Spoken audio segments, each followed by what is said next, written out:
제발, 제발 살려주세요. 내가 다 잘못했어. 이 소름 끼치는 절규는 공포 영화의 한 장면이 아니었습니다. 이 목소리의 주인공은 바로 대기업 사모님으로 호의호식하며 살던 최미숙이었습니다. 그녀는 자신의 의붓아들 박민준과 그의 아내 김서연을 매일같이 지옥으로 몰아넣었죠. 하루하루 이어지는 학대를 견디다 못한 젊은 부부는 마침내 독립을 결심하고 기적처럼 저렴하게 나온 집을 계약하며 지긋지긋한 시댁을 벗어날 희망에 부풉니다. 하지만 최미숙에게는 끔찍한 비밀이 있었습니다. 부부에게 그 집을 판 남자, 강태식은 바로 그녀가 세상에 숨겨온 친아들이었습니다. 그리고 그가 집을 급하게 처분한 이유는 단 하나, 자신이 살해한 여자친구 이수아의 시신을 거실 바닥 아래에 안매장했기 때문입니다. 불의에 묶인 원혼은 결코 잠들지 않는 법.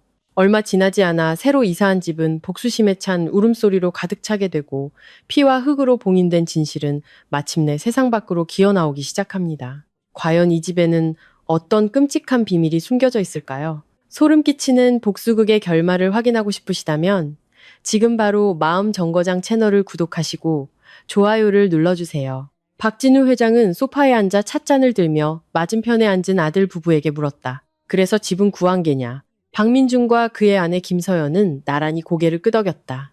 네, 아버님. 구했어요. 다음 주 안으로 이사갈 예정입니다.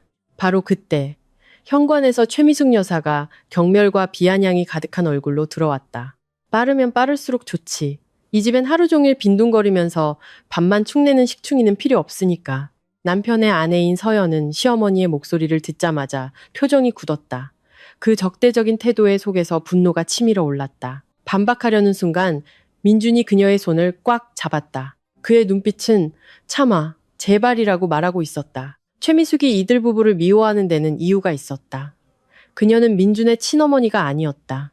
민준이 10살 때 친어머니는 교통사고로 세상을 떠났고 그가 15살이 되던 해에 아버지는 최미숙과 재혼했다. 하지만 옛말에 계모에게서 친어머니의 정을 기대하기는 어려운 법. 유명 기업의 대표인 박 회장과 결혼한 최미숙은 아나무인이 되어 누구도 안중에 두지 않았다. 민주는 그녀와 함께 살면서 수없이 이유 없는 매를 맞아야 했다. 그가 결혼하고 아이를 낳은 후에도 그녀의 구박은 멈추지 않았다. 박 회장은 일 때문에 집에 있는 시간이 거의 없었다. 그래서 그는 아들을 돌봐줄 새어머니를 들이는 것이 좋다고 생각했다. 하지만 현실은 그의 바람과 달랐다. 그가 민준을 대하는 최미숙의 태도를 모르는 것은 아니었다. 몇 번이나 아내에게 주의를 줬지만 그녀는 건성으로 대답할 뿐 바뀌지 않았다. 결국 아들이 다 컸고 스스로 판단할 나이가 되었다고 생각한 박 회장은 더 이상 두 사람의 관계에 개입하지 않고 내버려 두었다. 하지만 약 일주일 전 모든 것이 엉망이 되는 사건이 터졌다. 서연의 휴대폰 벨소리가 울려 그녀를 깜짝 놀라게 했다. 품에 안겨 젖을 빨던 아들 하준이도 동그랗게 눈을 뜨고 엄마를 쳐다보았다. 여보세요? 서연아, 나야. 책상 위에 올려둔 서류 좀 회사로 바로 가져다 줄 수 있어? 아침 회의 때 써야 하는데 깜빡했어. 최대한 빨리 부탁해. 민준의 다급한 목소리가 들려왔다. 서연은 품에 안긴 생후 7개월 된 하준이를 보고 책상 위의 서류 뭉치를 쳐다봤다. 시간이 촉박했다. 잠시 후 그녀는 오토바이를 몰아 미친 듯이 집으로 향했다. 헐레벌떡 2층으로 뛰어 올라간 그녀는 눈앞의 광경에 할 말을 잃었다. 하준이가 바닥을 기어다니고 있었고 단 몇 초만 더 지났더라면 2층 계단에서 1층으로 굴러떨어질 뻔한 아찔한 순간이었다. 하준아! 서연은 비명을 지르며 달려가 아이를 번쩍 안아들었다. 눈물은 이미 뺨을 타고 흘러내렸다. 조금만 늦었더라면 끔찍한 일이 벌어졌을 것이다. 아이를 방에 데려다 놓은 그녀는 곧장 최미숙의 방으로 달려갔다. 최미숙은 새로 산 스마트폰에서 흘러나오는 감미로운 음악을 들으며 눈을 감고 있었다. 서연은 그대로 다가가 스마트폰을 바닥에 내동댕이 쳤다. 어떻게 애를 보셨길래 이래요? 하준이가 죽을 뻔했다고요. 아세요? 최미숙은 서연의 전에 없던 거친 태도에 놀라 눈을 동그랗게 떴지만 이내 분노에 휩싸였다. 너 지금 무슨 태도야? 그녀는 서연의 뺨을 때리려고 달려들었지만 서연은 더 이상 당하고만 있지 않았다. 수개월간 가족의 평화를 위해 꾹꾹 참아왔지만 도를 넘은 그녀를 더는 용서할 수 없었다. 최미숙의 손목은 서연에게 붙잡혀 꼼짝도 할 수 없었다. 최미숙의 입술이 공포에 질린 듯 파르르 떨렸다. 바로 그때 그녀는 갑자기 바닥에 드러 누우며 울부짖기 시작했다. 아이고 세상에 며느리가 시어미를 잡네. 동네 사람들 이것 좀 보세요. 서연은 기가 막혔다. 자기는 아무 짓도 하지 않았는데 저렇게 연기를 하다니. 그녀는 목소리를 낮게 깔며 말했다. 여기서 쇼하지 마세요. 서연아. 그때 뒤에서 한 남자가 들어왔다. 박 회장이었다. 최미숙은 남편의 모습을 보고 일부러 엄살을 부렸던 것이다. 서연은 시아버지의 목소리를 듣고 꾸중을 들을 각오를 했지만 예상은 빗나갔다. 박 회장은 곧장 최미숙에게 다가가 그녀의 얼굴에 대고 소리쳤다. 당신, 내가 그동안 얼마나 참았는지 알아? 하지만 내 손주를 건드리는 순간 당신은 끝이야. 당장 이 집에서 내쫓아버릴 테니 각오해. 그의 단호하고 위협적인 말에 최미숙은 겁에 질려 말을 더듬었다. 여보, 어떻게 그런 말을 하세요? 제가 이 집을 위해 얼마나 노력했는데. 이제 와서 저 버릇없는 며느리 하나 때문에 절 내쫓겠다고요? 박 회장은 코웃음을 쳤다. 언제부터 당신이 제 엄마였다고 며느리 타령이야. 당신이 한 짓들 내가 모를 줄 알아? 내 인내심을 시험하지 마. 조심하는 게 좋을 거야. 마지막 말은 그녀에게 보내는 서늘한 경고였다. 서연은 바닥에 쓰러져 있는 여자를 힐끗 쳐다보며 만족스러운 미소를 띠고 방을 나섰다.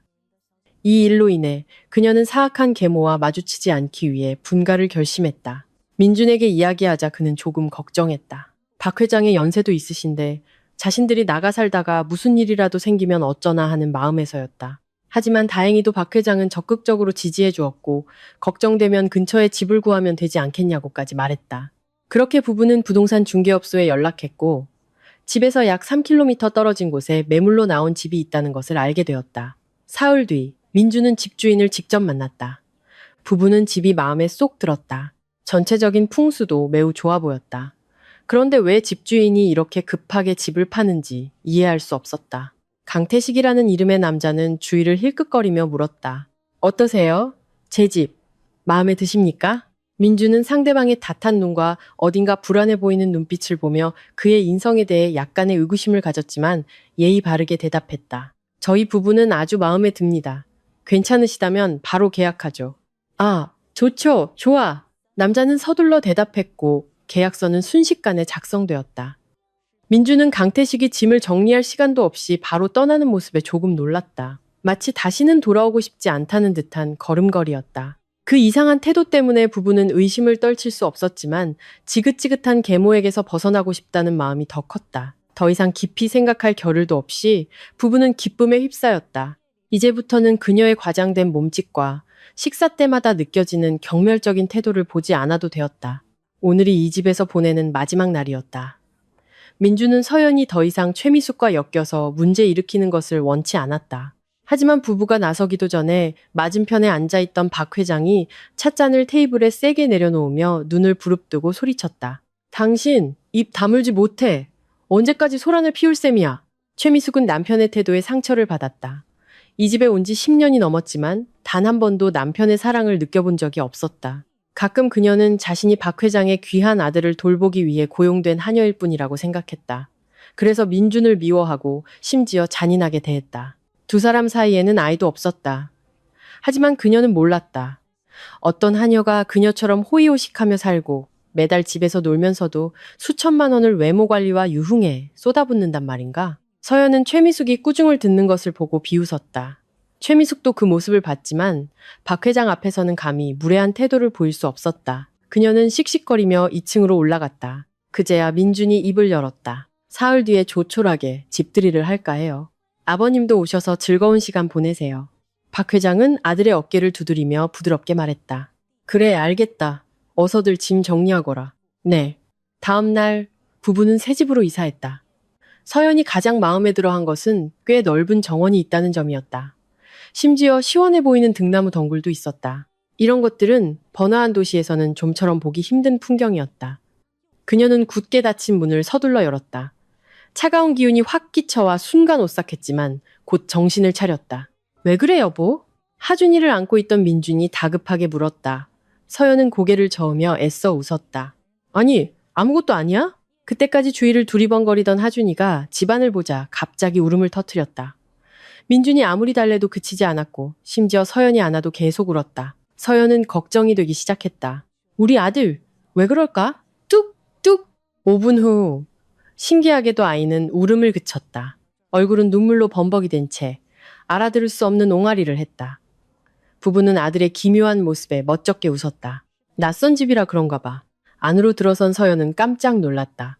사람이 살지 않은 지 일주일도 채 되지 않았는데 집 안벽에는 거미줄이 빽빽하게 쳐 있었다. 자신이 잘못 본 줄 알고 민준에게 다시 물었다. 여보, 왜 이렇게 거미줄이 많아? 며칠밖에 안 지났는데 이럴 수가 있어? 민준도 놀라기는 마찬가지였다. 거미들이 줄을 치는 모습을 보며 의아해했다. 며칠 전만 해도 집은 아주 깨끗했는데 오늘 보니 완전히 달라져 있었다. 하지만 그는 아내를 안심시키고 또 자기 자신을 안심시키기 위해 다소 비논리적인 말로 대답했다. 사람이 안 살아서 그런가 봐. 당신이 조금만 고생해서 청소하면 괜찮을 거야. 서연은 마지못해 고개를 끄덕였다. 그녀는 2층 방으로 올라가 아래층 거실과 달리 깨끗한 것을 보고 안도의 한숨을 내쉬었다. 2층 발코니에 서서 뒤편 정원을 바라보며 상쾌한 공기를 들이마셨다. 좋지, 우리 아들? 그녀는 품에 꼭 안은 하준이에게 즐거운 목소리로 물었다. 하준이는 맑은 눈으로 주위를 둘러보며 환하게 웃었다. 민준이 올라와 옹알거리며 웃는 아들을 보고 덩달아 기분이 좋아졌다. 그는 아들의 뺨을 사랑스럽게 꼬집었다. 누구 아들이 이렇게 예쁠까? 서연은 남편을 플레이풀리 째려보았다. 내 아들이지. 누구 아들이겠어. 세 식구는 서로를 껴안았다. 집들이 날, 초대받은 손님들이 속속 도착했다. 대부분은 민준의 친어머니 쪽 친척들이었다. 박 회장도 최미숙을 데리고 왔다. 하지만 최미숙은 손님들을 맞이할 생각은 않고 거울을 보며 화장을 고치기에 바빴다. 자신을 다른 사람들과 비교하며 뒤처지지 않으려 애썼다. 박 회장이 헛기침을 하고 나서야 그녀는 자신이 아직 식탁 옆에 서 있다는 것을 깨닫고 자리에 앉았다. 손에는 여전히 립스틱이 들려 있었다. 민준의 친척들은 그녀를 보고 못마땅한 표정을 지었다. 자리를 뜨려던 찰나 박 회장이 그들을 막아섰다. 그의 체면을 봐서 사람들은 다시 자리에 앉았다. 민준은 아내와 아들을 데리고 테이블마다 돌며 인사를 했다. 박 회장이 있는 테이블에 이르자 이야기는 더욱 활기를 띠었다. 민준의 외삼촌인 김 씨는 70이 넘었지만 여전히 정정했다. 그가 입을 열었다. 민준아, 내가 줄 건 별로 없지만 언제나 성공하길 바란다. 하늘에 계신 네 어머니도 분명 너를 자랑스러워 하실 게다. 민준은 쑥스러워하며 대답했다. 아닙니다, 외삼촌. 제가 오늘날 이렇게 된 것은 다 아버님 덕분입니다. 제가 잘한 건 별로 없습니다. 김 씨가 격려의 말을 더하려던 순간 최미숙의 날카로운 목소리가 끼어들었다. 그걸. 아니, 다행이네. 김 씨는 미간을 찌푸렸다. 그녀가 이 집에 들어온 후로 조카가 제대로 존중받지 못하고 있다는 것을 잘 알고 있었다. 그는 더 이상 참지 않고 직설적으로 말했다. 자기 아버지가 도와주는 게 뭐가 문제란 말이오? 어디서 굴러 들어온 돌이 박힌 돌 빼내려 하는 것보다는 100번 낫지. 지금 뭐라고 하셨어요? 최미숙은 분노하며 따지려 했지만 박 회장이 그녀의 팔을 꽉 잡았다. 팔에 전해지는 힘과 남편의 험악한 눈빛에 그녀는 한 발 물러섰다. 분위기가 험악해지자 서연이 화제를 돌렸다. 외삼촌, 오늘 이 음식 맛있으세요? 제일 유명한 식당에서 주문한 거예요. 김 씨는 눈을 가늘게 뜨고 웃었다. 맛있구나. 맛있어. 즐거운 파티는 밤 10시가 넘도록 끝날 기미가 보이지 않았다. 그때 박 회장과 몇몇 사람들은 이미 술이 거나하게 취해 있었다. 그는 자리에서 일어나 화장실이 어디냐고 묻고는 안으로 들어갔다. 각 층마다 화장실이 있었는데 거실 아래층 화장실은 2층으로 올라가는 계단 바로 옆에 있었다. 박 회장이 비틀거리며 다가갔을 때 문이 잠겨 있었다. 안에 사람이 있다고 생각하고 잠시 참기로 했다. 안에서 물 내리는 소리가 들리고 곧 문이 천천히 열렸다. 한 사람의 형체가 박 회장의 눈앞을 스쳐 지나갔다. 그는 한 여자의 흐릿한 형상이 빠르게 지나가는 것을 보았지만 미처 생각할 겨를도 없이 메스꺼움이 몰려왔다.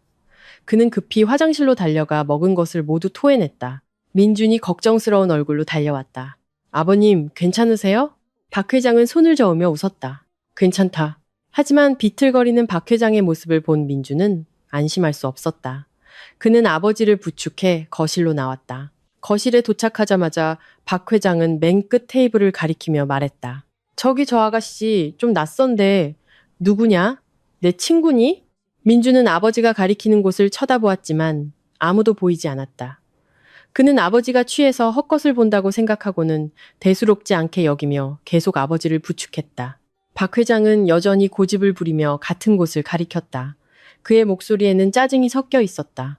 아버지가 묻는데 왜 대답을 안 해? 근데 왜 저 아가씨 몸에 피가 저렇게 묻어 있냐? 그 말에 민주는 깜짝 놀랐다. 누가 다쳤나 싶어 급히 돌아보았지만 여전히 아무도 없었다. 아무도 없는데요, 아버님. 잘못 보신 거예요.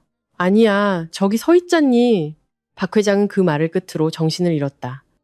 민준이 아버지를 방으로 부축해 들어갔다. 최미숙이 다가와 짜증 섞인 목소리로 말했다. 비켜, 내가 모실게. 뭘 저렇게 취하도록 마신담. 정말. 서연은 두 사람이 안으로 들어가는 모습을 보다가 문득 기이한 미소를 지었다. 그녀가 품에 안고 있던 하준이가 갑자기 누가 때리기라도 한 것처럼 울음을 터뜨렸지만 서연의 얼굴에는 걱정하는 기색이 전혀 없었다. 안에서 나온 민주는 아내의 이상한 태도에 의아해하며 물었다. 왜 애를 달래주지 않아?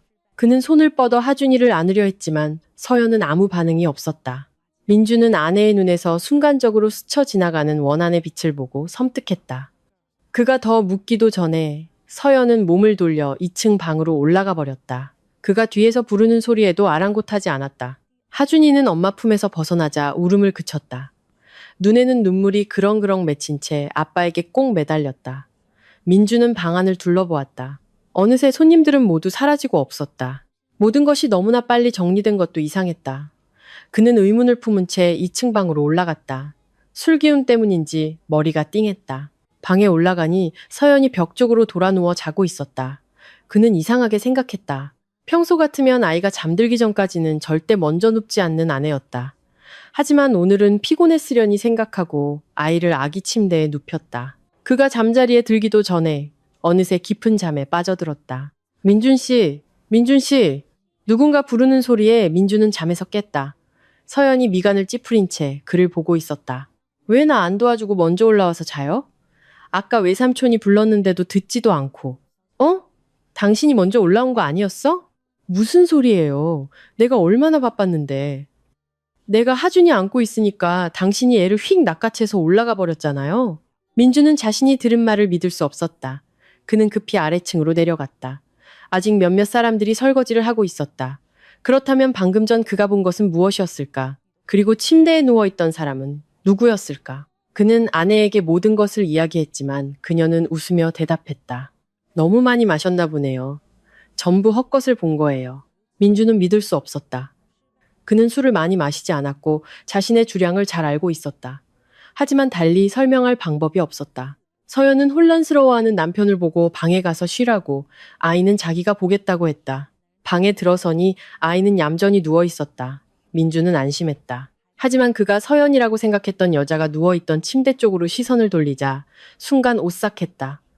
자신이 본 것이 진짜였는지 환상이었는지 스스로에게 물었다. 하지만 이내 졸음이 몰려와 더 이상 저항하지 못하고 침대로 올라가 아침까지 깊은 잠을 잤다. 살려주세요. 살려주세요. 민주는 방 안에 울려 퍼지는 누군가의 비명소리를 들었다. 그와 함께 한 남자의 짐승 같은 잔인한 웃음소리가 들려왔다. 혼란스러운 소리들이 뒤섞여 그를 괴롭게 했다. 그는 식은땀을 흘리며 잠에서 깼다. 머릿속에는 여전히 그 끔찍한 소리들이 맴돌았다. 옆에서 하준이에게 이유식을 먹이던 서연이 물었다. 왜 그래요? 악몽 꿨어요? 아니, 아무것도 아니야. 아버님이랑 어머님은? 서연은 못마땅한 듯 혀를 찼다. 아침 일찍부터 가자고 성하셨어. 근데 좀 이상했어요. 꼭 귀신에 쫓기는 사람처럼 허둥지둥 가셨다니까요? 민주는 한숨을 쉬었다. 최미숙이 또 자신과 아버지가 가까워지는 것을 막으려 수작을 부린다고 생각했다. 이런 일은 하루 이틀이 아니었기에 그는 더 이상 놀라지도 않았다. 밥 차려놨어요. 내려가서 먹고 출근해요. 응. 민준이 출근하자 텅 빈 집은 더욱 적막해졌다. 서연은 아이를 낳은 후로 복직하지 않고 집에서 육아에만 전념하고 있었다. 민준이 도우미를 구하자고 했지만 그녀는 집에 낯선 사람이 있는 것을 싫어해서 거절했다. 서연은 하준이를 안고 뒷마당으로 나갔다. 꽤 넓은 땅이었지만 오랫동안 아무도 관리하지 않은 듯 잡초가 무성했다. 그녀는 나중에 이곳을 개조해서 예쁜 화단을 만들어야겠다고 생각했다. 그때 집 안에서 무언가 깨지는 소리가 들렸다. 무슨 소리지? 그녀는 마음속으로 생각했다. 갑자기 불안감이 엄습했다. 안으로 달려가 보니 주방의 그릇들이 바닥에 산산조각 나 있었다. 멍하니 서 있던 그녀는 발에 무언가 스치는 느낌에 소스라치게 놀랐다. 악! 그녀는 비명을 지르며 넘어질 뻔했지만 품에 안은 하준이 때문에 간신히 균형을 잡았다. 방금 지나간 것을 보니 한숨이 나왔다. 고양이잖아. 사람 놀라게 하고 있어. 흰털 고양이 한 마리가 어디선가 들어와 그릇들을 깨뜨린 모양이었다.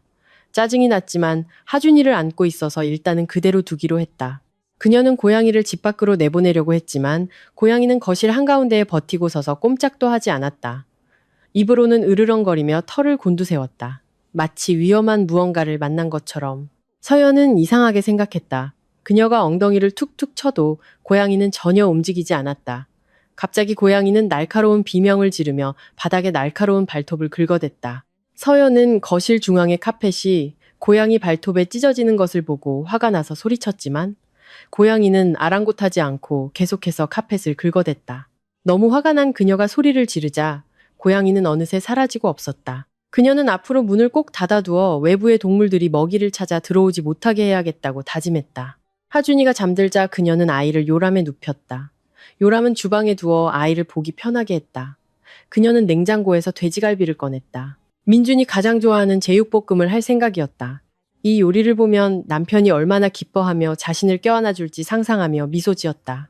그때 어디선가 들려오는 소리에 그녀는 깜짝 놀랐다. 앞치마에 손을 닦으며 어디서 나는 소리인지 귀를 기울였다. 다시 한번 누군가 문을 잠그는 듯한 소리가 들렸다. 소리는 화장실 안에서 나고 있었다. 그녀는 조심스럽게 한 걸음씩 다가갔다. 손에는 만약을 대비해 항상 집에 두는 나무 방망이를 쥐고 있었다. 도둑인가?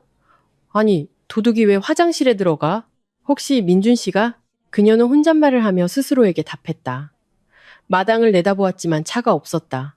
민준은 아직 돌아오지 않은 것이다. 서연은 어릴 적 무술을 배운 적이 있어서 이런 상황에 다른 사람들처럼 당황하지 않았다. 오히려 침착하게 도둑을 제압할 수 있을 거라고 생각했다. 그녀는 속으로 셋을 센 다음 화장실 문을 활짝 열었다. 나무 방망이는 이미 낯선 침입자를 향해 높이 들어올려져 있었다. 하지만 눈앞에는 아무도 없었다. 그녀는 몇 초간 멍하니 서 있다가 천천히 방망이를 내렸다. 누군가 숨어 있는 것처럼 주위를 샅샅이 살폈지만 아무리 찾아도 아무도 보이지 않았다. 그녀는 안도의 한숨을 내쉬었다. 바로 그때 등 뒤에서 누군가 자신을 뚫어지게 쳐다보는 느낌에 오싹했다. 서연은 휙 돌아섰다. 거실의 빈 공간에서 한 여자의 형상이 스쳐 지나갔다. 긴 머리카락이 바닥에 끌리며 얼굴을 가리고 있어 누군지 알아볼 수 없었다. 그녀는 즉시 쫓아갔지만 이상하게도 방금 전까지 보였던 그녀는 온데간데 없었다. 주위를 둘러보던 그녀의 눈이 가볍게 흔들리는 요람에 멈추었을 때 그녀는 경악했다. 어디 갔지? 그녀는 망연자실한 표정으로 외치고 싶었다. 하준이가 어느새 요람에서 사라져버린 것이다. 요람은 아이가 기어나오지 못하도록 꽤 높게 설계되어 있었다. 그런데 그녀가 화장실에 들어갔다 나온 단 5분 사이에 아이가 사라진 것이다. 그녀의 손이 부들부들 떨렸다. 그녀는 그 여자가 자신의 아이를 데려갔다는 최악의 상황을 상상했다. 주저앉을 뻔했지만 엄마라는 본능이 그녀를 다시 일어서게 했다. 그녀는 밖으로 뛰어나가 수상한 점이 없는지 살폈지만 주위에는 아무도 없었다. 다시 집 안으로 달려가 구석구석을 살폈다. 하준이가 어딘가에 기어가서 놀고 있기를 간절히 바랐다. 하지만 10분이 지나고 15분이 지나도 아이는 보이지 않았다. 그제야 그녀는 울음을 터뜨렸다. 흐느끼며 휴대폰으로 번호를 눌렀다. 민주는 아버지와 함께 회의 중이었다. 아내의 번호가 뜨자 그는 양해를 구하고 밖으로 나갔다. 사무실에 있던 박 회장은 밖에서 들려오는 민준의 다급한 목소리를 들었다. 하준이가 없어졌다고? 박 회장은 벌떡 일어났다. 다른 사람들도 걱정스러운 눈으로 그를 쳐다보았다. 민준은 사무실로 돌아오지 않고 급히 차를 몰아 집으로 향했다. 집에 도착하니 서연이 바닥에 주저앉아 울고 있었다. 그는 달려가 아내를 끌어안고 무슨 일인지 물었다. 서연은 자초지종을 설명하며 다시 흐느꼈다. 그 여자들이 내 정신을 쏙 빼놓고 그 사이에 다른 사람이 애를 데려간 거 아닐까요? 여보, 나쁜 생각하지 마. 일단 다시 찾아보자. 밖에서는 박 회장도 도착해 손자를 찾기 위해 주위를 둘러보았지만 하준이는 보이지 않았다. 그의 얼굴에는 걱정과 분노가 뒤섞여 있었다. 평소 위험 있는 CEO의 모습에서는 좀처럼 볼 수 없는 표정이었다. 집에 있으면서 어떻게 하준이를 잃어버릴 수가 있어. 민주는 아버지가 화를 내자 서둘러 말렸다. 아버님, 일단 하준이부터 찾아야 해요. 서연 씨도 일부러 그런 게 아니에요. 그럼 지금 어디서 찾아야 한단 말이냐. 집 안 구석구석, 뒷마당까지 다 찾아봤다면서? 아버지의 물음에 민준도 대답할 말이 없었다. 그때 그는 문득 집에 설치한 CCTV가 생각났다. 왜 진작 생각하지 못했을까? 그는 물에 빠진 사람이 지푸라기라도 잡는 심정으로 외쳤다. 맞다. 우리 집에 CCTV가 있잖아. 내가 연결해 볼게. 그는 노트북을 꺼내 집 안의 카메라와 연결했다. 여기 봐. 그때 당신이 소리를 듣고 화장실로 들어갔고 하준이는 아직 저기 누워 있었어. 서연은 화면 속 자신의 모습을 보며 말했다. 주방에서 하준이는 평화롭게 잠들어 있었다. 모두가 가장 중요한 장면을 기다리고 있을 때 화면이 지지직거리며 까맣게 변했다. 박 회장은 의아해했다. 왜? 하필 지금 화면이 이러지? 민준이 노트북을 몇 번 두드리자 잠시 후 화면이 다시 켜졌다. 하지만 그때는 이미 서연이 요람해서 하준이를 보지 못하고 경악하는 장면이었다. 이게 무슨 일이야? 세 사람은 서로를 멍하니 쳐다보았다. 그들의 눈에는 공포가 서려 있었다. 밖에서 들려오는 사람 소리에 세 사람은 정신을 차렸다. 서연이 급히 밖으로 나갔고 박 회장과 민주는 계속해서 집을 수색했다. 박 회장은 이미 경찰에 신고했고 곧 경찰이 도착할 것이었다. 서연은 밖으로 나가보니 낯선 사람이 아닌 이사 온 후 알게 된 이웃집 민지 엄마였다. 그녀가 붉어진 얼굴과 눈물 자국이 가득한 채로 나오자 민지 엄마는 걱정스럽게 물었다. 서연 씨, 무슨 일 있어요? 아이가 없어졌어요. 네? 세상에. 그녀가 더 물으려던 순간 그녀가 손에 들고 있던 강아지가 갑자기 짖기 시작했다. 강아지는 묶인 줄에서 벗어나려고 발버둥 쳤다. 미키, 조용히 해. 민지 엄마는 소리쳤다. 평소처럼 얌전히 있기를 바랐지만 강아지는 계속해서 집 안으로 달려들려고 했다. 목줄이 목을 조이고 있었지만 아랑곳하지 않았다. 민지 엄마의 손에도 붉은 자국이 선명했다. 너 왜 그래 정말. 조용히 못해. 그녀가 소리쳐도 강아지는 안으로 들어가려고 애썼다. 결국 그녀는 더 이상 버티지 못하고 목줄을 놓아버렸고 서연과 함께 강아지를 뒤쫓았다. 평소에는 주인 말을 잘 듣던 하얀 털의 강아지는 지금 거실 테이블 밑에서 이빨을 드러내고 으르렁거리고 있었다. 안에 있던 두 남자는 낯선 손님의 등장에 놀랐다. 민지 엄마는 멋쩍게 허리를 숙여 강아지를 안으려다 멈칫했다. 어머나, 왜 그러세요? 서연이 묻자 민지 엄마의 손이 떨리며 안을 가리켰다. 하준이가. 그 말을 듣자마자 민준 가족 세 사람은 달려가 몸을 숙여 안을 들여다보았다. 하얀 강아지 앞에는 하준이가 곤히 잠들어 있었다. 서연은 감격에 겨워 아이를 안아들고 얼굴에 뽀뽀를 퍼부었다. 박 회장 부자도 감정을 억누르지 못하고 서로를 껴안았다. 민지 엄마는 자신의 강아지가 자랑스러워 부드럽게 털을 쓰다듬어 주었다. 잠시 후 그녀가 의아한 듯 말했다. 근데 이 테이블 밑이 그렇게 찾기 어려운 곳도 아닌데 왜 다들 못 찾으셨어요? 그녀의 말에 사람들은 정신을 차리고 이야기의 비논리적인 부분을 깨달았다. 하준이의 천진난만한 얼굴을 보며 박 회장이 민준에게 말했다. 카메라 다시 한번 돌려봐라. 민준은 즉시 노트북을 다시 켰다. 화면이 지지직거린 후 세 사람은 눈앞에 펼쳐진 광경에 입을 다물지 못했다. 화면 속 하준이는 바닥을 기어 테이블 밑으로 들어가고 있었다. 아까는 이런 장면 없었잖아. 서연은 소스라치게 놀랐다. 분명히 아까는 CCTV가 하준이가 주방에서 기어나와 테이블 밑으로 들어가는 찰나의 순간을 기록하고 있었다. 민준이 사람들이 아이를 찾는 장면으로 화면을 돌리자 세 사람은 할 말을 잃었다. 세 사람이 몇 번이나 하준이와 마주쳤지만 아무도 그를 알아보지 못했다. 옆에 서 있던 민지 엄마도 감정을 억누르지 못하고 떨리는 목소리로 말했다. 이게 무슨 일이에요? 왜 다들? 그녀가 말을 채 끝내기도 전에 그녀의 손에 있던 하얀 강아지가 갑자기 뛰어내렸다. 강아지는 곧장 화장실로 달려가 굳게 닫힌 문을 긁어댔다. 그 행동에 사람들은 극심한 혼란에 빠졌다. 모두가 단 하나의 가능성, 즉 이 집에 보이지 않는 어떤 힘이 존재한다는 것을 생각하고 있었기 때문이다. 미키! 민지 엄마는 달려가 강아지를 안았다. 강아지는 여전히 으르렁거렸다. 그녀는 사람들에게 양해를 구하고 서둘러 집을 나섰다. 대문을 나서자마자 경찰차 사이렌 소리가 울려 퍼졌다. 잠시 후 경찰관들이 집 안으로 들어왔다. 아동 유괴 신고를 받고 출동했습니다. 협조해 주시기 바랍니다. 한 경찰관이 다가와 단호한 목소리로 말했다. 민지 엄마는 어쩔 줄 몰라 하고 있는데 안에서 박 회장이 나와 반갑게 그들을 맞았다. 수고가 많으십니다. 아이는 찾았습니다. 괜한 소란을 피워 죄송합니다. 경찰관은 미간을 찌푸렸지만 아직 눈가가 부어있는 서연의 얼굴을 보고 어느 정도 상황을 이해했다. 그는 동료들에게 돌아가 설명하고는 신속하게 철수했다. 아무래도 이 집은 안 되겠다. 가능하다면 이사하거라.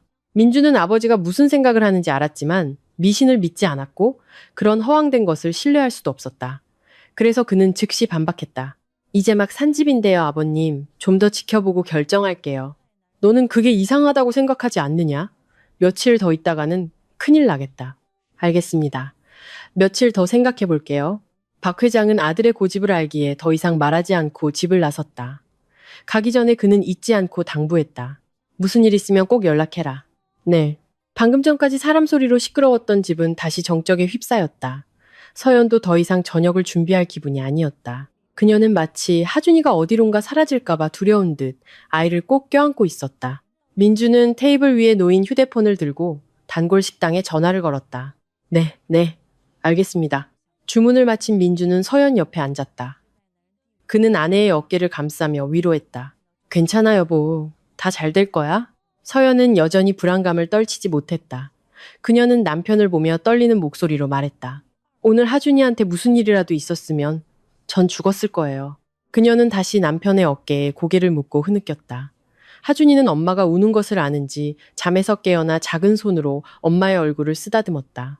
마치 눈물을 닦아주려는 듯. 그리고는 까르르 웃었다. 그 모습에 부부도 따라 웃었다. 도우미를 구하는 게 어떨까? 당신 생각은 어때? 서연은 침묵했다. 마음속으로는 누군가 가족의 삶에 끼어드는 것을 원치 않았다. 아내의 생각을 읽은 듯 민주는 차분하게 득과 실을 설명했다. 솔직히 당신이랑 하준이만 집에 두는 건 불안해. 예전에는 아버님 댁에 살면서 비록 새어머님이 신경은 안 쓰셨지만 그래도 사람이 있었고 오랫동안 우리 부부를 돌봐주시던 가사도우미 분도 계셨잖아. 이번 일 겪고 나니 당신이 동의하지 않아도 난 무조건 사람을 구할 거야. 남편의 분석을 듣고 서연도 고개를 끄덕였다. 일어난 일들을 생각하면 혼자 이 집에 있는 것이 오싹했다. 알았어요. 당신 뜻대로 해요. 그날 오후 민주는 매우 순박해 보이는 중년 여성을 집으로 데려왔다. 서연은 그녀를 보자마자 얼굴에 새겨진 고된 삶의 흔적과 주름, 그리고 세월 따라 낡고 색이 바랜 옷을 보고 그녀의 집안 사정이 좋지 않다는 것을, 어쩌면 매우 가난하다는 것을 짐작할 수 있었다. 하지만 그녀는 그런 것에 신경 쓰지 않았다. 그녀와 민준 모두 부모님으로부터 세상에는 다양한 삶이 있다는 것을 배우며 자랐기 때문이다. 민준 자신도 박 회장으로부터 파란만장했던 인생 역경에 대해 항상 들어왔다. 그래서 그는 나중에 돈을 벌게 되면 주위의 어려운 사람들을 돕는 데 주저하지 않았다. 잠시 후 자신의 시선 때문에 앞에 여성이 불편해하는 것을 느낀 서연은 서둘러 웃으며 말했다. 들어오세요, 아주머니. 앞에 선 여성은 민준을 보며 망설이는 듯 했지만 그는 서둘러 그녀를 안으로 안내하며 괜찮습니다 라고 말했다. 민준은 거실 소파를 가리키며 차분하게 말했다. 여기 앉으세요, 아주머니. 여성은 망설였다. 아닙니다, 도련님. 저는 서 있는 게 편합니다. 제가 앉으면 소파가 더러워질까 봐요. 안에서 서연이 차를 들고 나오며 미소를 지으며 말했다. 앉으세요, 아주머니. 저희 집은 그런 거 신경 안 써요. 두 사람의 설득 끝에 여성은 마침내 자리에 앉았다. 민주는 그녀가 찻잔을 비운 것을 보고 그제야 소개했다. 이분은 오 여사님이야. 내 친구 어머니신데 전에 당신한테 말했던 분이야. 서연은 그제야 모든 것을 이해했다. 전에 민준이 불의의 교통사고로 식물인간이 되어버린 절친한 친구에 대해 이야기한 적이 있었다. 그의 어머니는 아들을 돌보기 위해 집까지 팔았지만 결국 아들의 목숨을 구하지 못했다. 그 후 그 어머니는 폐지를 주우며 생계를 이어갔다. 민준이 여러 번 도와주려 했지만 그녀는 끝까지 거절했다. 그런데 지금 그 오 여사님이 그녀의 눈앞에 앉아 있었다. 그녀의 고된 얼굴을 보니 그녀가 겪었을 고난이 얼마나 컸을지 짐작할 수 있었다. 민준이 침묵을 깨고 말했다. 오 여사님께 우리 집안일을 부탁드릴까 해. 당신도 좀 편해지고 여사님도 지낼 곳이 생기니까. 서연이 아무 말도 하지 않자 오 여사는 그녀가 원하지 않는다고 생각하고 서둘러 일어섰다. 아가씨가 원하지 않으시면. 괜찮습니다. 저는 몇 년 동안 혼자 지내도 괜찮았어요. 그녀가 나가려던 순간 서연이 그녀를 붙잡았다. 아니에요, 아주머니. 와주셔서 정말 기뻐요. 그리고는 그녀를 집 안으로 이끌며 매일 해야 할 일들을 설명해 주었다. 민주는 아내가 이렇게 빨리 행동할 줄 몰랐기에 멋쩍게 웃을 수밖에 없었다. 모든 일을 설명한 후 서연은 그녀의 손을 잡고 다정하게 말했다. 아주머니, 여기를 아주머니 집처럼 편하게 생각하세요. 제가 시간 날 때마다 도와드릴게요. 오 여사는 부부의 진심을 느끼고 눈시울을 붉혔다. 우리 아들이 복이 많았나 봅니다. 두 분 같은 분들을 알게 되다니. 그녀가 다시 감상에 젖어 자신도 한때는 행복한 가정이 있었다는 것을 떠올리자 서연은 주저하지 않고 그녀를 꼭 껴안았다. 두 여자는 그렇게 서로의 슬픔을 나누는 듯 했다. 그때 민준이 다가와 쇼핑백 2개를 내밀며 서연에게 말했다. 아주머니, 옷 갈아입으시게 하고 저녁 준비해줘. 나 너무 배고파. 오! 여사님이 집에 온 후로 서연은 마음이 한결 놓였다. 그녀는 아이에게 온 정성을 쏟았다. 바닥에는 장난감이 어지럽게 널려 있었고 그림카드도 흩어져 있었다. 하준이는 똑똑해서 엄마가 동물 이름을 말하면 그 그림카드를 향해 기어갔다. 비록 많이 틀렸지만 서연은 그것만으로도 기뻤다. 그녀는 아이가 어지른 장난감들을 정리하고 책상 위에 올려놓았다. 그리고 아이를 안고 오 여사님과 함께 저녁을 준비하러 아래층으로 내려갔다.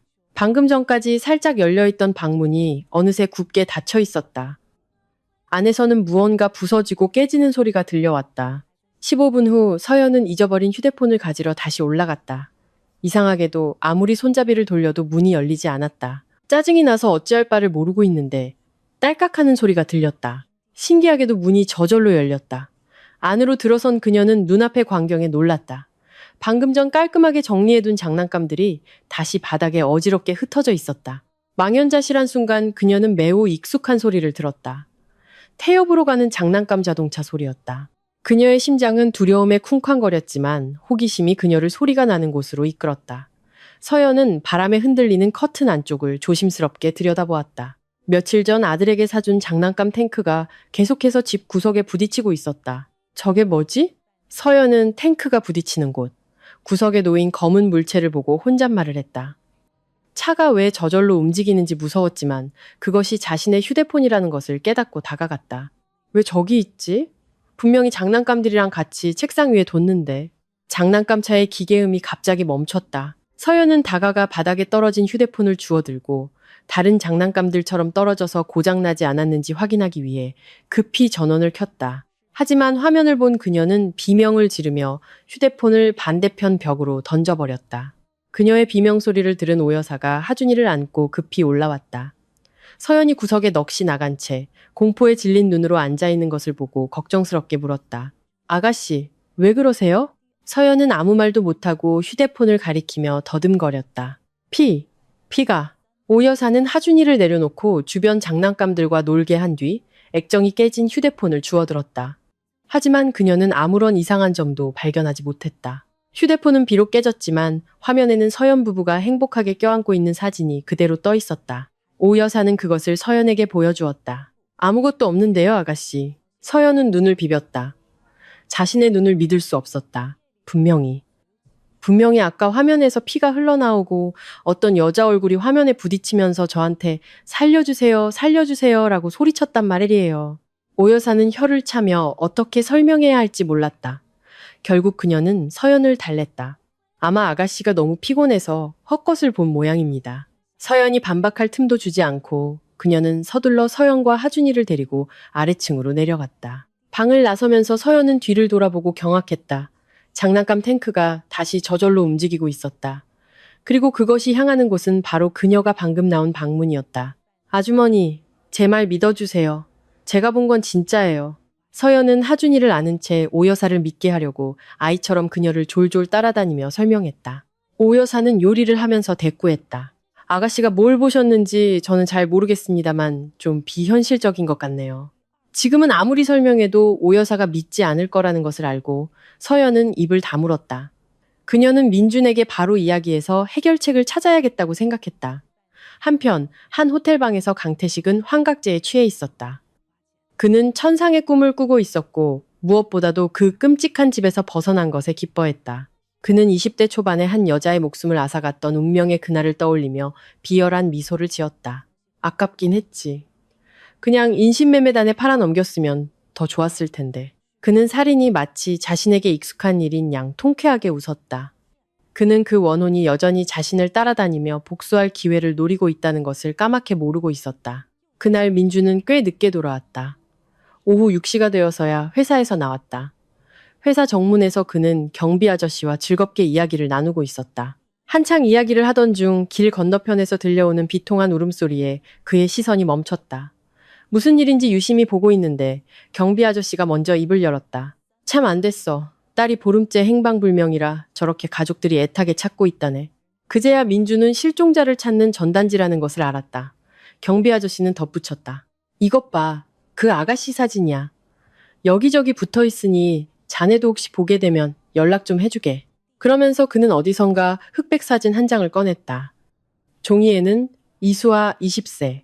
보시는 분은 아래 번호로 가족에게 연락 부탁드립니다. 가족은 진심으로 감사드립니다. 라는 글과 함께 전화번호가 적혀 있었다.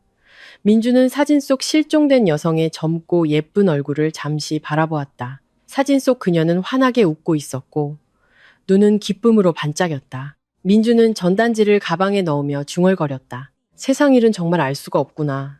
오늘 살아있다가 내일 죽을 수도 있으니. 그는 무거운 마음으로 집으로 향했다. 땀을 뻘뻘 흘리면서도 통곡하는 그녀의 가족들을 보며 민주는 그녀가 무사히 돌아오기를 속으로 빌었다. 자동차는 아스팔트 위를 달려 뒤로는 비극적인 인생의 한 장면을 남겨두고 사라졌다. 왜 이렇게 늦었어요? 서연은 남편이 돌아오자 서둘러 물었다. 민주는 피곤한 얼굴로 들어왔다. 오늘 회의가 길었어. 나 너무 피곤해서 좀 쉬어야겠다. 샤워하고 밥부터 먹어요. 서연이 뒤에서 계속해서 불렀지만 민주는 곧장 2층으로 올라가 버렸다. 도련님이 오늘 많이 피곤해 보이시네요. 네, 회사에 무슨 중요한 일이 있었나 봐요. 아주머니, 우리 먼저 먹어요. 서연은 그렇게 말하고 주방으로 들어갔다.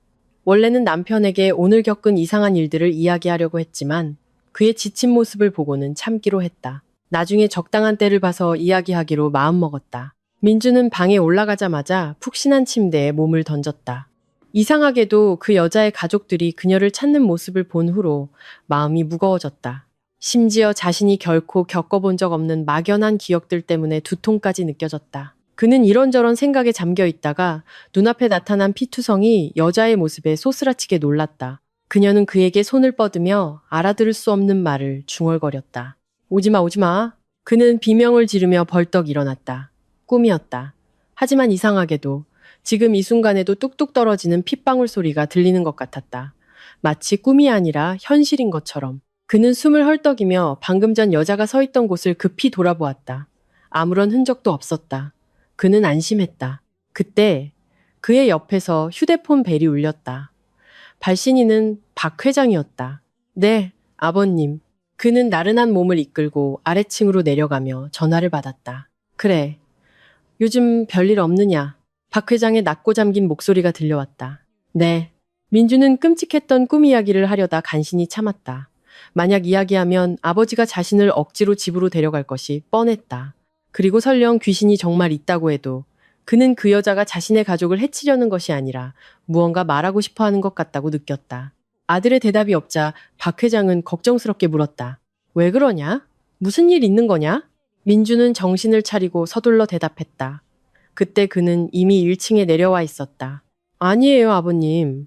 아무 일도 없어요. 다 괜찮아요. 박 회장은 여전히 의심스러워했지만 더 이상 어쩔 수 없었다. 그는 한숨을 쉬며 말했다. 그래, 알겠다. 조심하거라. 네. 서연은 소파에 앉아 하준이를 안고 한국 예능 프로그램을 보며 환하게 웃고 있었다. 발소리를 듣고 그녀는 고개를 돌렸다. 배고파요? 오 여사님께 음식 데워달라고 할까요? 이렇게 늦었는데 아직 안 자고 있었어?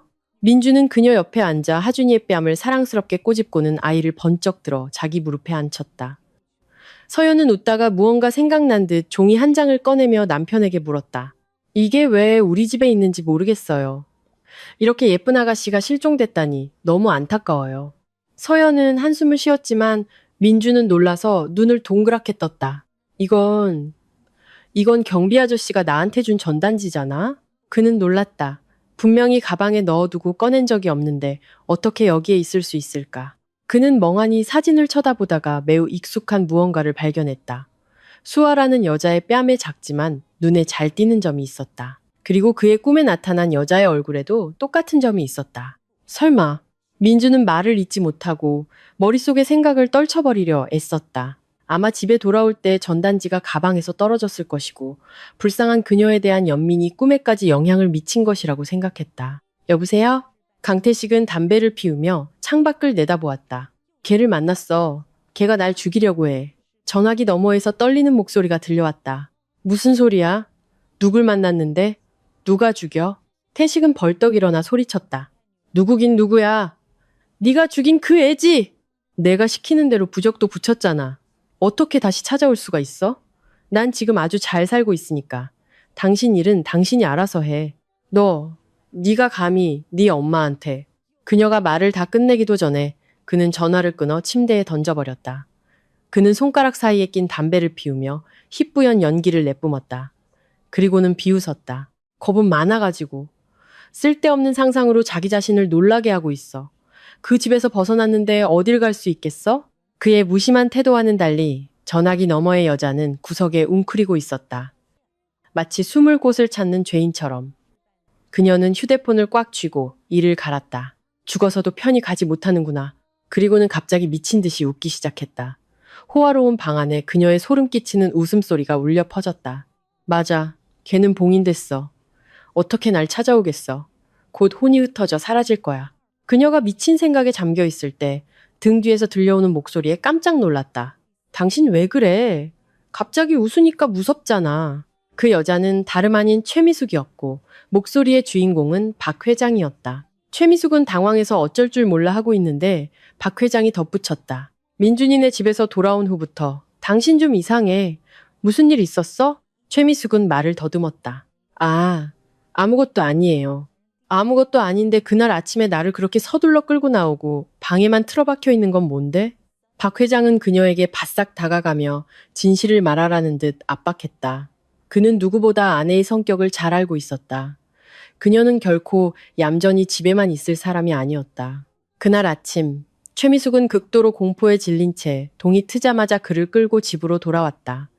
수년간 함께 산 그가 문제를 눈치채지 못할 리 없었다. 최미숙은 남편의 질문에 놀라고 두려웠다.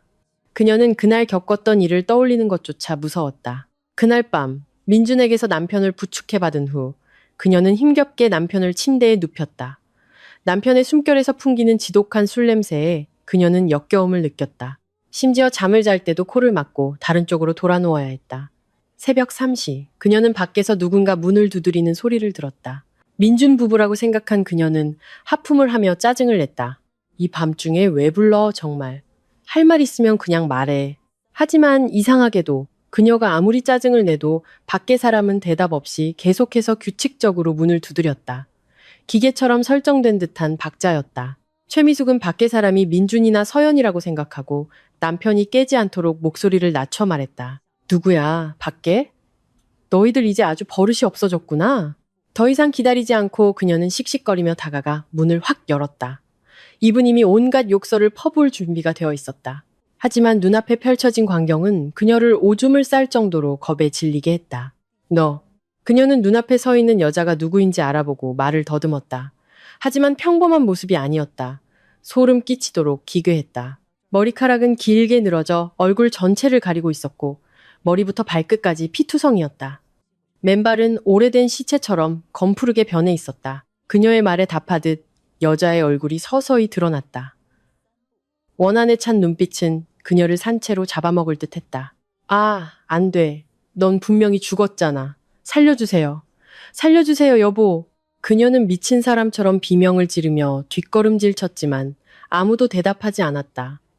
마치 그녀의 목소리가 목구멍 안에서 막혀 밖으로 나오지 못하는 것 같았다. 그녀는 눈물을 참지 못하고 말을 더듬으며 애원했다. 평소에 거만한 모습은 온데간데 없고 다리가 풀릴 정도로 연약해져 있었다. 수아야, 제발 나 좀 살려줘. 난 아무 짓도 안 했어. 다 태식이 탓이야. 그녀는 애원하며 뒤쪽을 가리켰다. 그녀가 방금 수아라고 부른 여자는 눈을 부릅떴다. 찢어진 입에서는 피가 쉴 새 없이 흘러나왔다. 귀를 찢는 듯한 소리가 그녀의 귀를 스쳐 지나갔고 그녀는 정신을 잃고 쓰러졌다. 깨어났을 때 그녀는 문 앞이 아닌 침대에 얌전히 누워 있었다. 밖의 문은 여전히 굳게 잠겨 있었다. 그녀는 안도의 한숨을 내쉬었다. 마치 끔찍한 위험에서 벗어난 것 같았다. 시계는 새벽 5시를 가리키고 있었다. 속이 불편했지만 방금 전의 광경이 그녀를 망설이게 했다. 하지만 더 이상 참을 수 없었다. 그녀는 화장실에 가기 위해 용기를 내어 방을 나섰다. 속으로 아침인데 뭘 걱정해 라고 생각했다. 문이 열리자 이른 아침에 희미한 빛이 들어와 그녀를 상쾌하게 했다. 그녀는 불편한 배를 움켜쥐고 서둘러 화장실로 들어갔다. 볼일을 보고 있는데 밖에서 사람 그림자가 어른거리는 것을 보고 깜짝 놀랐다. 잠깐만요. 거의 다 됐어요. 그녀는 밖으로 소리쳤지만 아무 대답이 없었다.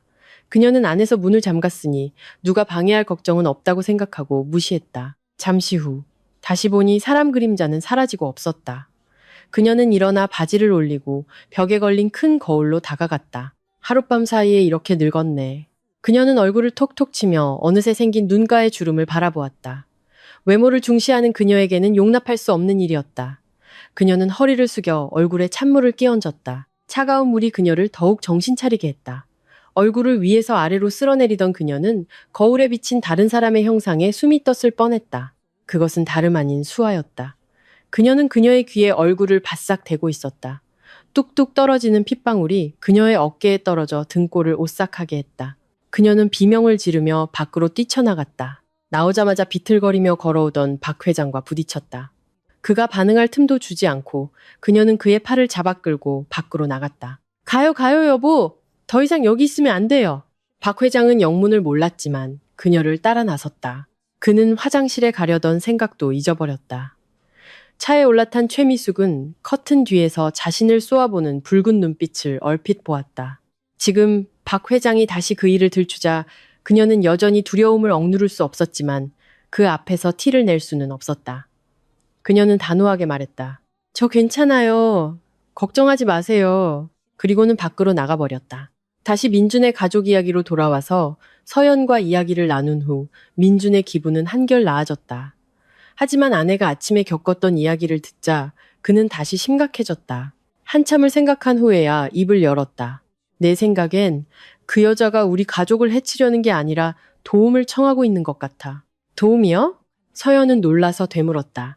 하지만 우리가 그 여자가 누군지도 모르잖아요. 그리고 서연은 말을 멈췄다.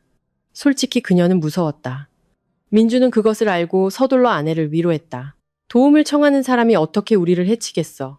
걱정하지 마. 하지만 그분은 나타나기만 하고 아무 말도 안 하시잖아요. 그럼 우리가 어떻게 도와드릴 수 있겠어요? 맞아. 이전 집주인한테 연락해서 혹시 아는 게 있는지 물어볼까? 민주는 고개를 끄덕였다. 그는 즉시 강태식의 번호를 눌렀다. 태식은 주저없이 전화를 받았다. 여보세요. 무슨 할 말이라도 더 있으신가요?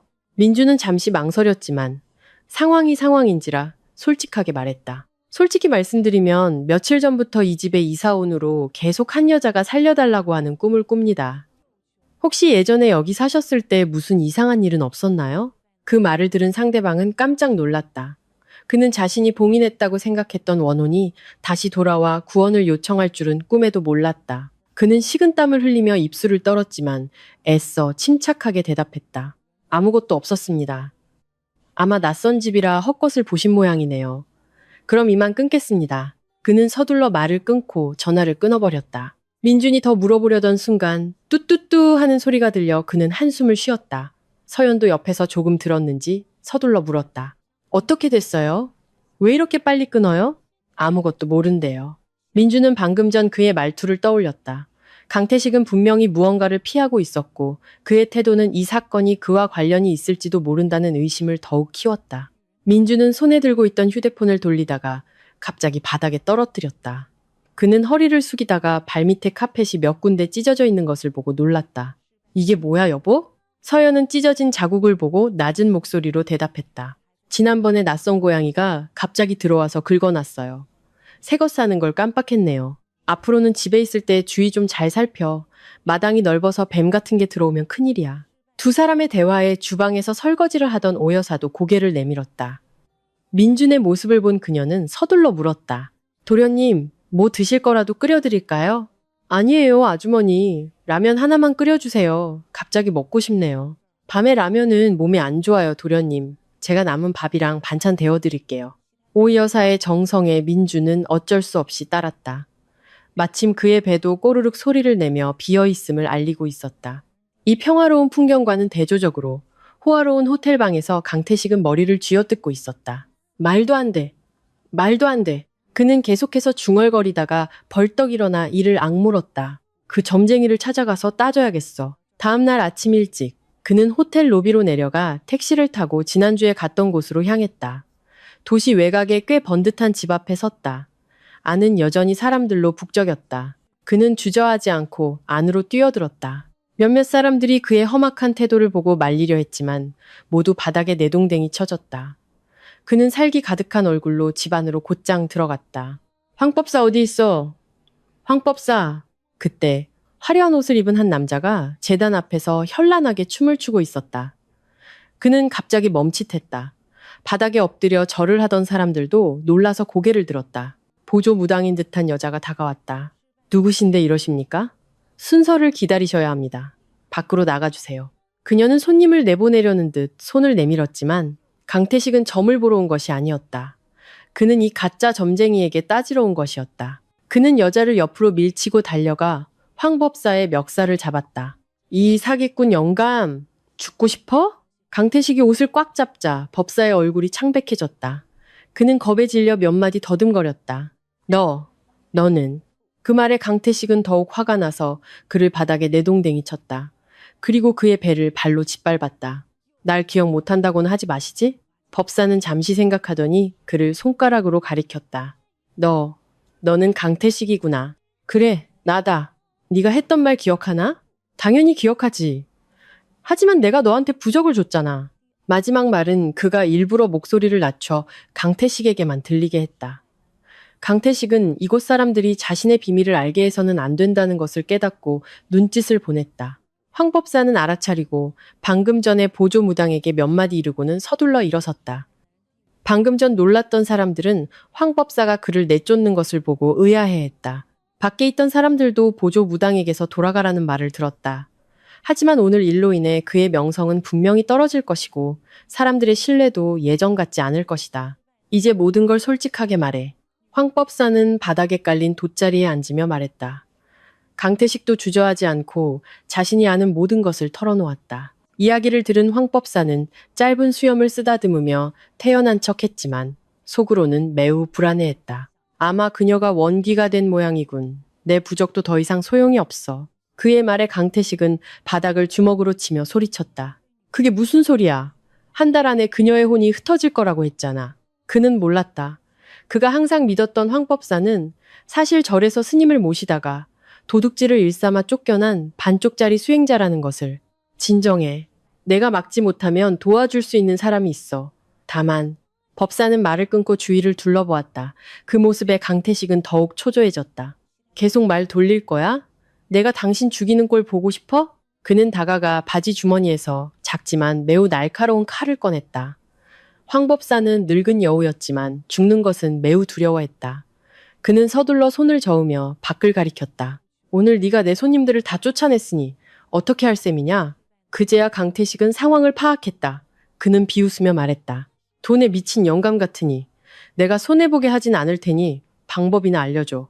강태식은 돈을 아끼지 않는 사람이라는 것을 알고 특히 자신의 목숨이 걸린 일이니 더욱 그럴 것이라고 생각한 황법사는 기쁘게 대답했다. 국도를 따라 15km 정도 가다가 삼거리에서 우회전해서 최도사님 댁을 물어봐. 그리고는 그에게 비밀스럽게 속삭였다. 강태식은 꽤 불안한 마음으로 호텔로 돌아왔다. 황법사의 말에 따르면 그 도사는 매우 까다로워서 만약 그가 사람을 죽였다는 것을 알게 되면 절대 도와주지 않을 것이기 때문이었다. 젠장, 그는 이를 갈았다. 그는 어젯밤에 이미 모든 진실이 밝혀졌다는 것을 까맣게 모르고 있었다. 오 여사는 민준에게 저녁을 차려준 후 피곤하다며 먼저 쉬러 들어갔다. 부부도 흔쾌히 허락했다. 하지만 이상하게도 오 여사는 들어간 지 5분도 채 되지 않아 다시 나왔다. 서연은 그녀가 잠을 못 이룬다고 생각하고 물었다. 아주머니, 왜 그러세요? 어디 불편하세요? 서연의 물음에 오 여사는 침묵했다. 그녀는 계속해서 고개를 숙이고 있었고 매우 지쳐 보였다. 민준이 다가가자 오 여사는 갑자기 온몸을 사시나무 떨듯 떨었다. 그가 안부를 묻자 그녀는 바닥에 쓰러져 비통하게 울부짖기 시작했다. 하지만 아무 말도 하지 않고 알아들을 수 없는 소리만 내며 바닥에 머리를 돋궜다. 서연이 급히 달려가 그녀를 일으키려다 소스라치게 놀라 뒤로 넘어졌다. 아, 아주머니. 그녀 앞에서 오 여사는 흐느끼고 있었고 다리는 경련을 일으키는 사람처럼 꼬여 있었다. 하지만 더 끔찍한 것은 그녀의 입이 마치 자물쇠로 잠긴 것처럼 비뚤어져 말을 할 수 없게 된 것이었다. 민주는 서둘러 아내를 뒤로 끌어당기고 조용히 그녀의 이상한 행동을 관찰했다. 그는 조심스럽게 몸을 숙였다. 당신이 수아 씨인가요? 서연은 그의 말에 놀랐지만 오 여사가 미친 듯이 고개를 끄덕이는 것을 보고 더욱 경악했다. 그녀는 입을 틀어막았다. 이제 그녀는 오 여사가 귀신에 씌였다는 것을 알 수 있었다. 앞에서 민주는 여전히 매우 침착하게 최대한 다정한 목소리로 물었다. 우리가 뭘 도와주면 될까요?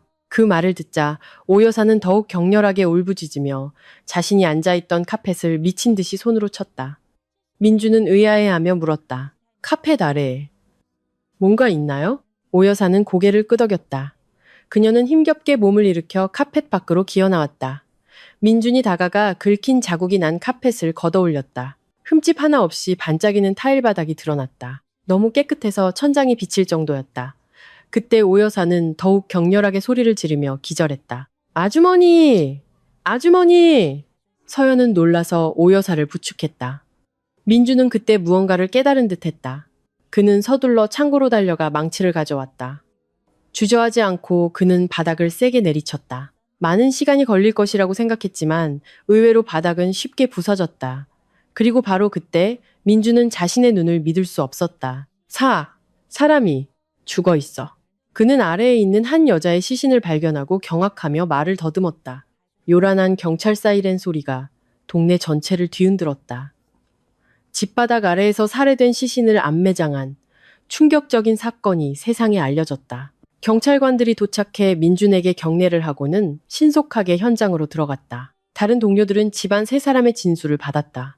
여자의 시신은 부패가 진행 중이었지만 이상하게도 신체의 모든 부분이 온전했다. 사람들을 더욱 소름 끼치게 한 것은 여자의 입이 꿰매져 있었고 얼굴에는 이해할 수 없는 문자가 적힌 부적이 붙어 있었다는 점이다. 조사 결과 여자의 신원은 오랫동안 실종 상태였던 이수아로 밝혀졌다.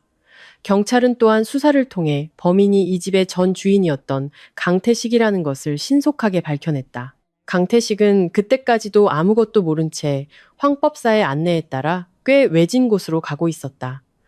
그는 그 대단한 도사의 집이 그렇게 허름할 줄은 상상도 못했다. 눈앞에는 꽤 낡은 단층집이 있었다. 그는 의심을 품은 채 안으로 들어갔다. 무슨 일로 오셨소? 집 뒤에서 꽤 나이 들어 보이는 노인이 채소 한 묶음을 들고 다가와 물었다. 그 모습에 강태식은 깜짝 놀랐다. 저, 혹시 최 도사님 아니십니까? 그렇소. 점이라도 보러 왔소? 그럼 들어오시오. 노인은 그렇게 말하고 안으로 들어갔다. 강태식도 어정쩡하게 따라 들어갔다. 안으로 들어선 그는 꽤 놀랐다. 밖의 허름한 모습과는 달리 집 안은 매우 깨끗했다. 재단에서는 향 연기가 피어오르고 있어 그를 오싹하게 했다. 누가 당신을 이리로 보냈소? 강태식은 황법사가 절대로 자신의 이름을 대지 말라고 했던 것과 자신이 여자를 죽였다는 사실을 말하면 최도사가 도와주지 않을 것이라고 했던 것을 떠올렸다. 그래서 그는 비극적인 이야기를 꾸며내 거짓말을 했다. 사람들한테 듣고 찾아왔습니다. 최도사는 믿지 않는 눈치였다. 수십 년을 살면서 눈앞에 사람이 문제가 있다는 것을 알아채지 못할 리 없었다. 하지만 그는 애써 침착하게 물었다. 그래서 무슨 일로 왔소? 그는 잠시 망설이다가 서둘러 대답했다. 솔직히 말씀드리면 예전에 제 여자친구가 불행히도 세상을 떠났습니다. 그런데 그녀가 저를 따라다니며 놓아주질 않아 너무 불안합니다. 그래서 지금 뭘 원하시오? 도사님께서 그녀가 더 이상 저를 찾아오지 못하게 해주셨으면 합니다. 가능하다면 그녀를 완전히 사라지게 해주세요. 그렇게 말하며 그는 교활한 눈빛으로 도사를 쳐다보며 테이블 위에 돈다발을 올려놓았다. 최 도사는 희미하게 웃었다. 강태식은 눈앞의 사람도 돈의 유혹을 뿌리치지 못할 것이라고 생각하며 속으로 득에양양했다. 하지만 얼마 지나지 않아 도사가 그를 손가락으로 가리키며 소리쳤다. 네가 사람을 죽여놓고 그녀의 혼까지 흩어지게 해달라고? 너는 정말 악독한 놈이구나. 어떻게 아셨습니까? 그는 말을 더듬으며 석상처럼 굳어버렸다. 그녀가 문 밖에서 너를 기다리고 있다. 네가 지은 죄가 너무 커서 용서받기 힘들 것이다. 강태식은 그 말에 미친 듯이 소리쳤다. 거짓말! 내가 그녀의 몸에 부적을 붙여놨는데 어떻게 여기까지 올 수 있어? 그는 그렇게 말하며 최도사에게 다가갔다. 그의 손에는 어느새 날카로운 칼이 들려 있었다.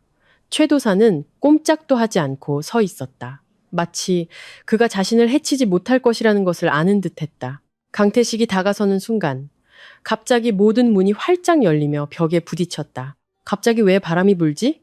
그는 혼잣말을 하다가 최도사의 웃음소리에 깜짝 놀랐다. 그녀가 너를 찾아왔다. 이제 네가 죗값을 치를 차례다. 그 말을 듣자 그는 갑자기 등골이 오싹해졌다. 목이 뻣뻣하게 굳은 채 천천히 뒤를 돌아보았다. 수아가 그곳에 서 있었다.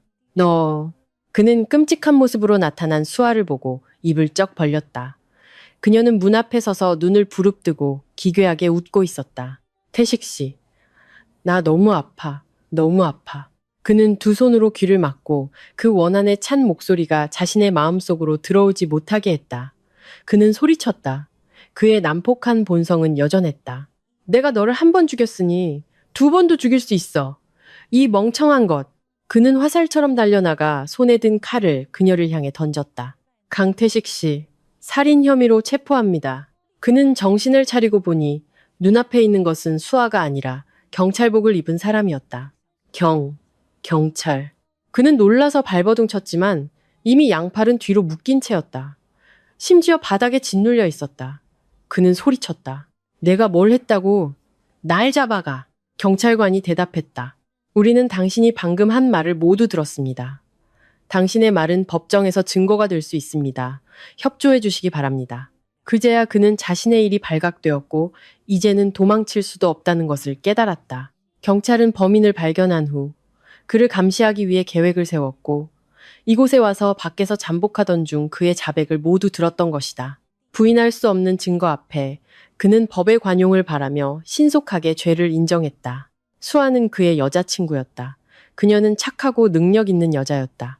그를 사랑했을 때 그는 그녀에게 아름다운 미래에 대한 꿈을 심어주었다. 하지만 나중에 알고 보니 그는 마약 중독자였다. 그날 카페 아르바이트를 마치고 피곤한 몸으로 집에 돌아온 그녀는 그것이 자신이 보는 마지막 햇빛이 될 줄은 꿈에도 몰랐다. 침실 문을 열었을 때 그녀는 강태식과 다른 여자가 자신이 매일 눕던 바로 그 침대에서 서로를 껴안고 있는 것을 보고 경악했다. 그녀는 비명을 지르며 달려가 그 여자의 머리채를 잡았다. 어떻게 나한테 이럴 수 있어? 단잠을 자던 두 사람은 갑작스러운 상황에 놀랐지만 그녀가 마구잡이로 때리자 강태식은 일어나 그녀의 뺨을 세게 때렸다. 다른 여자는 밖으로 도망쳤다. 수아는 맞고 나서 얼굴을 감싸고 울었지만 분을 참을 수 없었다. 그녀는 일어나 그의 뺨을 때리며 눈물 속에서 소리쳤다. 이 나쁜 놈! 나한테 뭐라고 했어? 나한테 잘해줄 거라며! 그럼 저 여자는 누구야? 누구냐고! 지금까지 본 적 없는 연인의 거친 모습에 그도 봐주지 않고 발로 그녀를 차 넘어뜨렸다. 너 참 순진하구나. 내 꼴을 좀 봐. 그는 그녀의 이마를 손가락으로 찔렀다. 수아는 이제 잃을 것이 없었다. 그녀는 이를 갈며 테이블 위에 놓인 꽃병을 집어들어 그의 머리를 내리쳤다. 그리고 도망치려 했지만 너무 놀란 나머지 문 앞에서 넘어지고 말았다. 즉시 강태식은 피 흘리는 머리를 부여잡고 그녀의 머리채를 잡아 화장실로 끌고 들어갔다. 그녀는 자신도 모르게 그의 내면에 잠재된 악마를 깨웠다. 그는 그녀를 질질 끌고 들어가 그녀의 머리를 변기에 세게 박았다. 그는 계속해서 그녀의 머리를 내리치며 이를 악물고 말했다.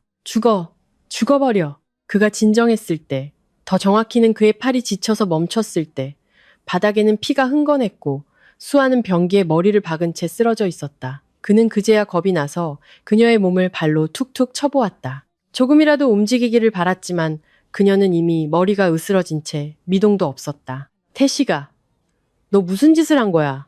밖에서 한 여자가 들어왔다. 그녀는 비명을 지르며 급히 입을 막았다. 바로 최미숙이었다. 그녀는 아들을 맞기에는 너무 늦게 도착했다. 강태식은 그제야 문제의 심각성을 깨닫고 어머니의 다리를 붙잡았다. 엄마, 저 좀 살려주세요. 아버지처럼 감옥 가기 싫어요. 네가 사람을 죽였어. 알고 있냐고. 일부러 그런 게 아니에요, 엄마. 엄마, 제발. 최미숙은 바닥에 주저앉아 깊은 생각에 잠겼다. 그녀는 아들을 버리고 재혼했던 지난 날을 떠올렸다. 심지어 박 회장에게도 그 사실을 숨겼다. 박 회장과 결혼한 후에는 그의 돈을 빼돌려 아들에게 주었다. 일종의 보상이라고 생각했다. 이 집도 그녀가 박 회장의 돈으로 아들에게 사준 것이었다. 잠시 망연자실해 있던 그녀의 눈빛이 변했다. 일단 가만히 있어. 엄마가 방법을 생각해 볼게. 그녀는 평소 미신을 잘 믿었다. 원혼이 복수하러 온다는 이야기는 그녀에게 낯설지 않았다. 그래서 그녀는 서둘러 황법사에게 수아의 혼을 봉인할 방법을 물었고 더 악독하게는 그녀의 혼을 완전히 소멸시키려 했다. 집에 돌아온 그녀는 강태식에게 실뭉치를 주며 심각하게 말했다. 입을 꿰매. 강태식은 처음에는 손발이 떨릴 정도로 놀랐지만 상황이 상황인지라 이를 악물고 그녀의 입에 바늘을 찔러 넣었다. 심지어 최미숙의 말대로 칼로 양쪽 입가를 찢었다. 그래야 수아가 돌아와도 말을 할 수 없다고 했다. 바닥을 파고 그녀의 시신을 넣은 후 최미숙은 그녀의 이마에 부적을 붙였다. 황 법사의 말에 따르면 그 부적은 원혼을 점점 약하게 만들어 밖으로 나가지 못하게 할 것이라고 했다. 하지만 아마도 그의 능력이 부족했거나 수아의 원한이 너무 강했던 탓에 그녀는 금방 풀려나와 자신을 구해줄 사람을 찾을 수 있었던 것이다. 이야기를 들은 민주는 소름이 돋았다. 평소 입이 거칠었던 계모가 밖에서 몰래 낳은 자식이 있었고 심지어 자신보다 나이가 많았다니. 그녀는 자식을 버리고 새 남편을 따라갈 정도로 무정했고 집안의 돈을 빼돌려 그에게 주었다. 이 집도 그녀가 사람을 시켜 자신에게 사도록 유도한 것이었다. 우연이 아니었다. 그는 이 사실을 박 회장에게 말하지 않기로 했다. 아마도 지금쯤 아들이 감옥에 가야 한다는 소식을 듣고 그녀는 극심한 공포에 떨고 있을 것이다. 당연한 일이었다. 얼마 지나지 않아 그녀도 공범으로 경찰 조사를 받게 될 테니까. 법의 심판이 수아가 겪은 고통에 비할 수 있을까? 아마도 그녀는 자신의 손으로 원수의 목숨을 끊어야만 한 이 풀릴 것이다. 황법사는 강태식이 준 돈다발을 세고 있었다. 그는 돈을 세며 새 지폐의 향기를 맡고 기뻐했다. 그때 한 줄기 바람이 불어와 그의 머리털을 곤두서게 했다. 황법사님, 밖에서 누군가 그의 이름을 부르는 소리가 들렸다. 그는 본능적으로 대답했다. 누구시오? 하지만 대답이 없었다. 이상하네. 그는 중얼거리며 문을 열러 나갔다. 이상하게도 밖에는 아무도 없었다. 바닥을 내려다본 그는 경악했다. 바닥에 핏자국이 점점이 찍혀 있었다. 그는 누가 있는지 보려고 밖으로 뛰쳐나갔다가 희미하지만 울려 퍼지는 울음소리에 깜짝 놀랐다. 울음소리를 따라 그는 집 뒤 연못가로 갔다. 하얀 형체가 무릎을 끌어안고 흐느끼고 있었다. 그는 다가가 낮은 목소리로 물었다. 누구신데 남의 집에 들어오셨소? 여자의 어깨는 여전히 떨리고 있었다. 맑은 목소리가 들려오자 그는 경악했다. 법사님, 저 너무 아파요. 황 법사는 비록 가짜였지만 눈앞에 있는 것이 귀신이라는 것을 모를 리 없었다. 그는 아래를 내려다보았다. 여자는 발이 없었다. 젠장, 귀신이다. 그는 욕설을 내뱉고는 서둘러 도망치려 했다. 하지만 수아의 원혼이 그를 놓아줄 리 없었다. 그가 몸을 돌리자마자 한 손이 그의 목을 꽉 졸랐다. 네가 부적을 붙여서 날 죽였어. 너도 죽어야 해. 그는 눈앞의 광경을 보고도 그것이 누구인지 알아보지 못했다. 목이 졸려 그는 몇 마디 웅얼거릴 수밖에 없었다. 누구시오? 수아의 소나귀에 힘이 들어갔다.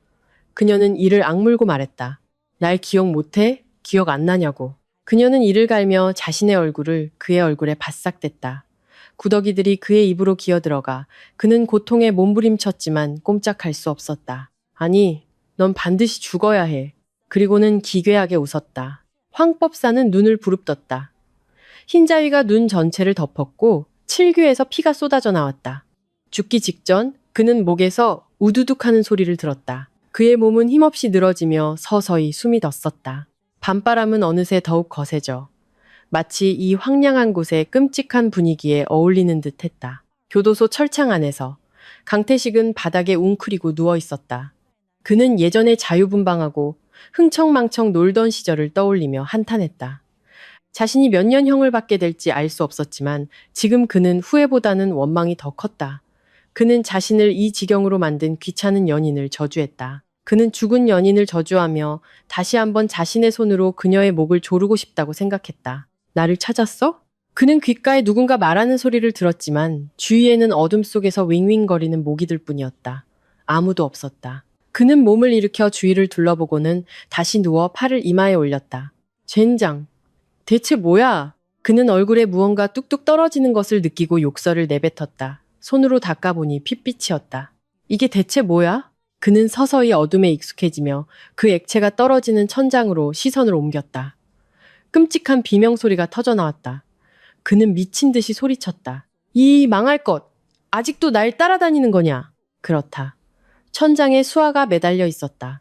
그녀의 머리카락은 늘어져 그의 얼굴에 닿았다.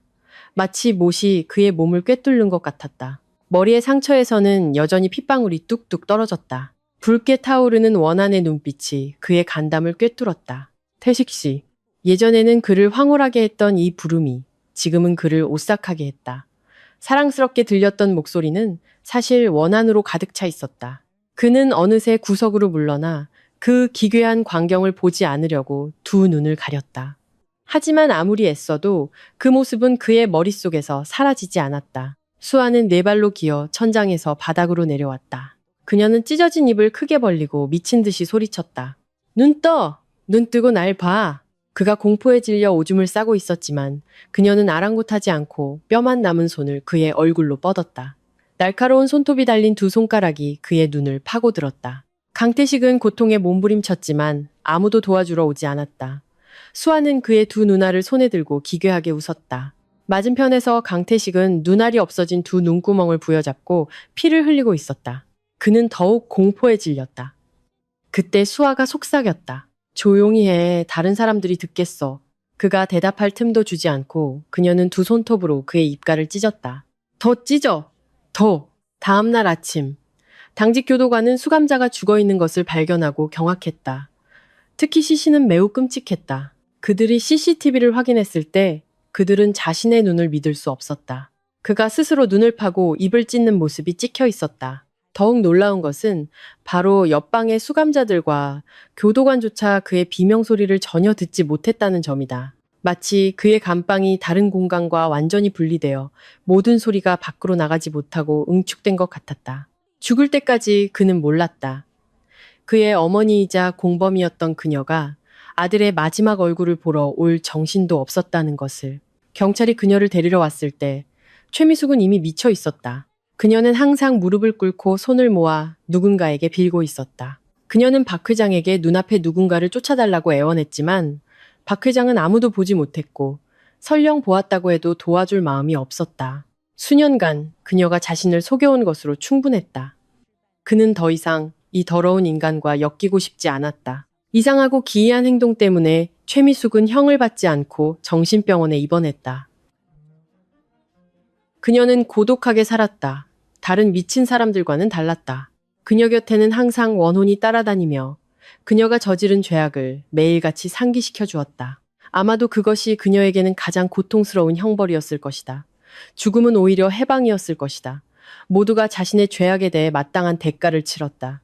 다시 민준의 가족 이야기로 돌아와서 시신을 발견한 후 부부는 수아의 가족을 도와 성대한 장례식을 치러주었다. 그리고 수아가 빨리 다음 세상으로 갈 수 있도록 천도제도 열어주었다. 수아의 영정사진 앞에서 민준 부부는 비록 남이었지만 눈물을 참을 수 없었다. 그들은 딸을 잃고 슬픔에 잠긴 어머니를 위로하며 꼭 껴안았다. 끔찍한 살인사건이 일어났던 그 집에 부부는 수아를 위한 작은 재단을 마련했다. 부부의 진심에 답이라도 하듯 그 후로 그들의 사업은 날로 번창했고 삶은 더욱 풍요롭고 평화로워졌다. 끔찍한 살인사건이 일어났던 그 집은 어느새 사람의 따뜻한 정으로 정화된 듯했다. 수아 씨. 민주는 방문 앞에 서 있는 수아의 형상을 보고 그녀의 이름을 불렀다. 그녀는 더 이상 끔찍한 모습이 아니었다. 얼굴은 아름답고 매우 온화했다. 그녀는 고개를 숙였다. 뺨에는 눈물이 흘러내리고 있었다. 민주는 허공에서 낮고 따뜻한 목소리가 들려오는 것을 들었다. 두 분께서 저와 제 가족을 도와주셔서 감사합니다. 이 은혜를 어떻게 갚아야 할지 모르겠습니다.